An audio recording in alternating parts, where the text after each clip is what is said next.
தமிழ் உறவுகளுக்கு இனிய வணக்கம்.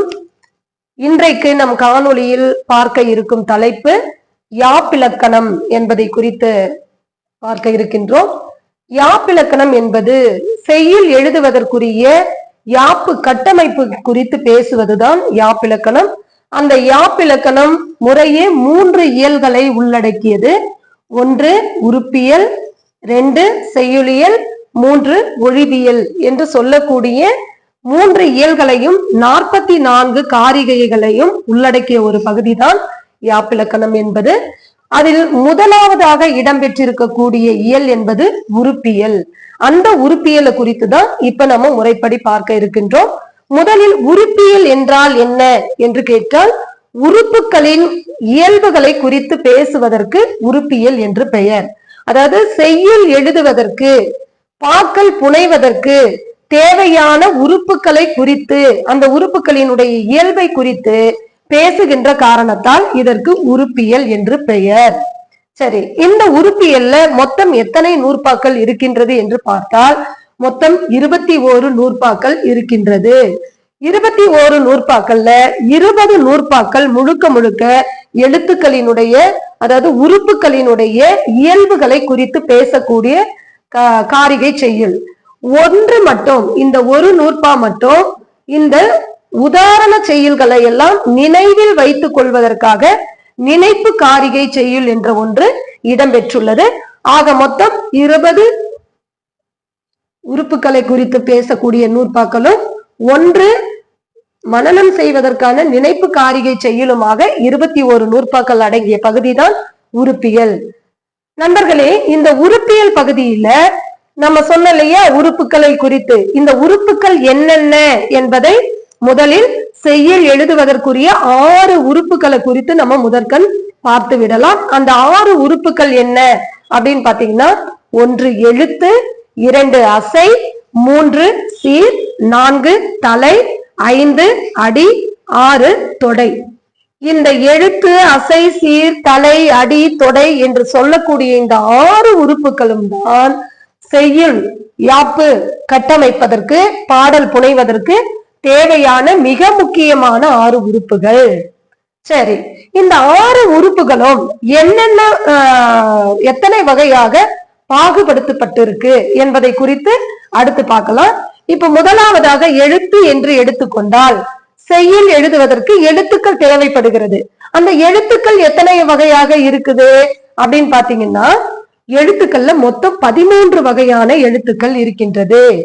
குறில் எழுத்து, நெடில் எழுத்து, உயிர் எழுத்து அல்லது ஆவி எழுத்து, மெய்யெழுத்து, அந்த மெய்யெழுத்திலே வல்லினம், மெல்லினம், இடையினம், அதே போல ஆயுதம், உயிர்மை, அளபடை என்று சொல்லக்கூடிய மொத்தம் 13 எழுத்துக்கள் இடம்பெற்றிருக்கிறது.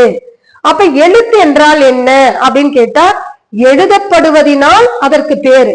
அதாவது இந்த எழுத்து என்பது நம்மளுடைய உந்தி கமலத்தில் இருந்து எழக்கூடிய காற்றானது மேல் நோக்கி எழுகின்ற காரணத்தால் அதற்கு எழுத்து. இப்ப நான் க அப்படின்னு சொல்றேன்னா, அது இந்த தொப்பு இருக்கின்றது இல்லையா, அந்த பகுதியில் இருந்து, அந்த உந்தி கமலத்தில் இருந்து காற்று எழுப்பப்படுவதனால்தான் அந்த எழுத்தானது பிறக்கின்றது. அப்ப எழுப்பப்படுவதால் அதற்கு பெயர் எழுத்து. அந்த எழுத்து தான் மொத்த 13ஆக இருக்கிறது செய்யுள் எழுதுவதற்கு. குறில் எழுத்து, நெடில் எழுத்து, உயிர் எழுத்து, மெய்யெழுத்து, வல்லினம், மெல்லினம், இடையினம், ஆயுதம், உயிர்மை, அளபடை என்று சொல்லக்கூடிய இந்த 13 எழுத்துக்கள். அடுத்து அசை. எழுத்துக்கள் பல சேர்ந்து அசையாகிறது. அசை என்றால் ஆங்கிலத்தில் சிலபல் அப்படின்னு சொல்லுவோம். அப்ப அசைக்கப்படுவது அசை. இந்த அசை எத்தனை வகைப்படும் அப்படின்னு பாத்தீங்கன்னா 2 வகைப்படும். ஒன்று நேரசை, இன்னொன்று நிறையசை. நேரசை, நிறையசை என்று 2 வகைப்படும். இந்த நேரசைன்னா என்ன, நிறையசைன்னா என்னன்றதெல்லாம் நம்ம தனித்தனியா எழுத்துக்கள் குறித்தும் அசைகள் குறித்தும் தனித்தனியாக ஒரு காணொலியா பார்க்கலாம். இப்பொழுதுக்கு இதுல இருக்கக்கூடிய உறுப்புகள் எத்தனை, அது எத்தனை வகைப்படும் அப்படிங்கறத மட்டும் நம்ம பார்த்துடலாம் வாங்க. அப்ப அசை என்பது நேரசை, நிறையசை என்று 2 வகைப்படும். எழுத்து 13, அசை 2 வகைப்படும் என்பது நம்ம பார்த்துட்டோம். அடுத்து 3ஆவது பாத்தீங்கன்னா சீர். இந்த சீர் மொத்தம் 30 இருக்கிறதா. சீர் சீர்ல வகைன்னு பாத்தீங்கன்னா 4 வகை இங்க போட்டிருக்கிறேன் பாருங்க. 4 வகை. மொத்த சீர்களின் எண்ணிக்கை தான் 30.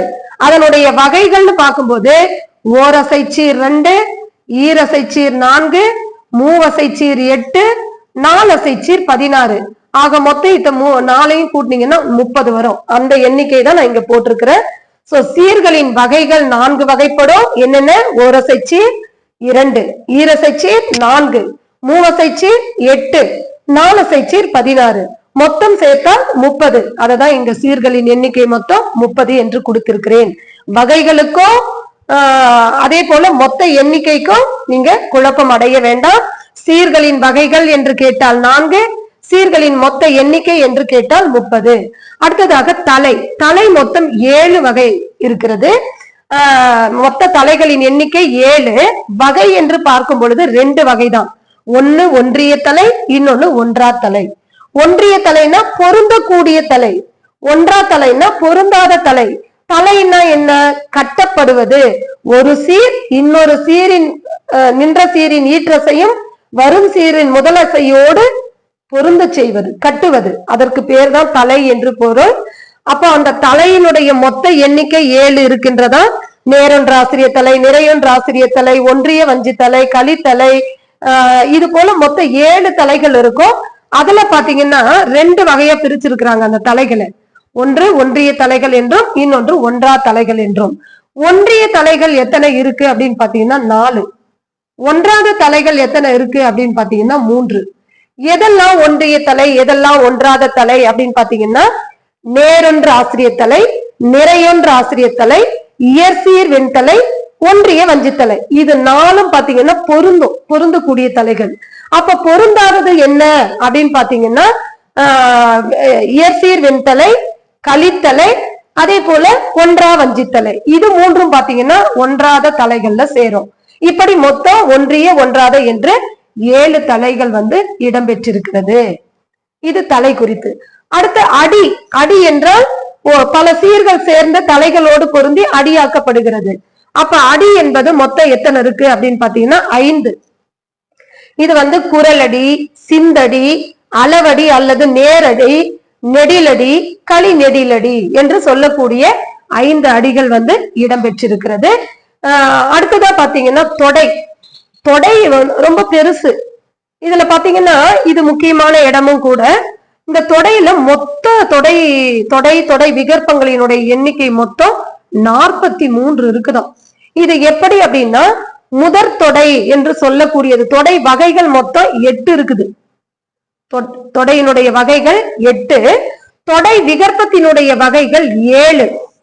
சரியா? இந்த தொடை விகற்பம் என்ன ஆகும்? தொடை முதற் தொடையில் இருக்கக்கூடிய மோனை, எதுகை, இயைபு, முரண், அளபடை, இந்த 5ஓடும் 7 தொடை விகற்பங்களும் பெருக்க 35 கிடைக்கும். 7 5 35. இந்த 35 கூட்டல் 8ஐயும் சேர்த்தீங்கன்னா மொத்தம் 43 தொடை விகற்பம் இருக்கின்றது. இத குறித்து நம்ம அடுத்த காணொளியில ஒவ்வொன்றத குறித்து நம்ம தனித்தனியா பார்க்க இருக்கிறோம். இப்ப இந்த எண்ணிக்கையை மட்டும் நீங்க தெரிஞ்சு வச்சுக்கோங்க.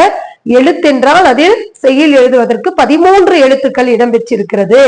அடுத்தது அசை என்றால் அதில் 2 அசை இடம்பெற்றிருக்கிறது. ஒன்று நேரசை, இன்னொன்று நிறையசை. அடுத்தது சீர் என்றால் அதுல மொத்த எண்ணிக்கை சீர்கள்ல 30 இருக்குது. அது 4 வகைப்படும்.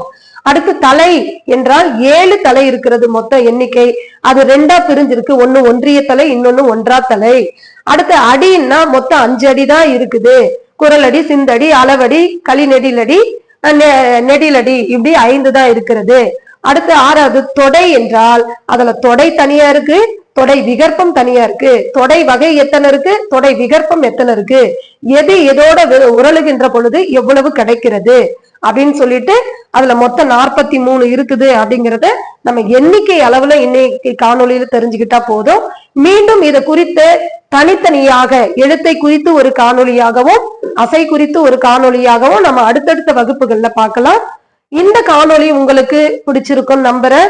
மறக்காம போயிட்டு நம்ம சேனலை சப்ஸ்கிரைப் பண்ணுங்க, லைக் பண்ணுங்க, ஷேர் பண்ணுங்க. மீண்டும் அடுத்து எழுத்து என்கிற நல்ல ஒரு வகுப்போடு உங்களை சந்திக்கிறேன். அதுவரை உங்களிடமிருந்து விடை பெறுவது உங்கள் முனைவர்.